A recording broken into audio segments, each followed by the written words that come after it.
So today we are going to start our chapter 21 composition. तो सबसे पहले composition होता क्या है?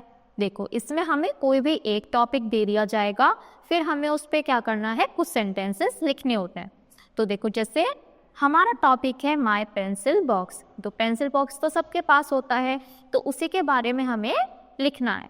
तो माई pencil box is blue in colour, यानी जो मेरा पेंसिल बॉक्स है वो ब्लू कलर का है. I carry all my pencils, sharpeners, erasers, etc.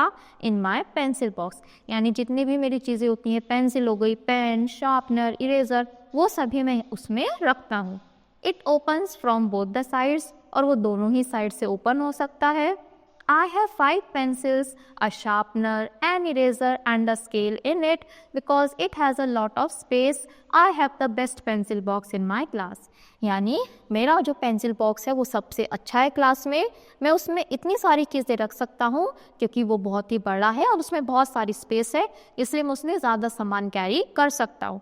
It has a texture cartoon made on it, और उस पर बहुत अच्छा सा कार्टून भी बना हुआ है. तो देखो, एक बच्चा अपने पेंसिल बॉक्स को ही डिस्क्राइब कर रहा है. तो ऐसे ही हमें कोई भी टॉपिक दिया जाएगा, उसी पर हमें लिखना होगा.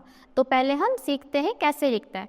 तो composition means writing few lines about an object और अ टॉपिक.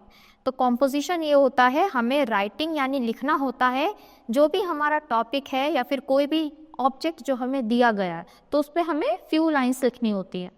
तो देखो, अगर कोई फ्रेंड के बारे में हमें लिखना है तो पहले उसका नेम लिख देंगे, फिर देखेंगे how does he she look, यानी वो कैसा या कैसी दिखती है. How does he help you, वो आपकी कैसे हेल्प करेगी. How do you help him, आपने कैसे उसको हेल्प करी.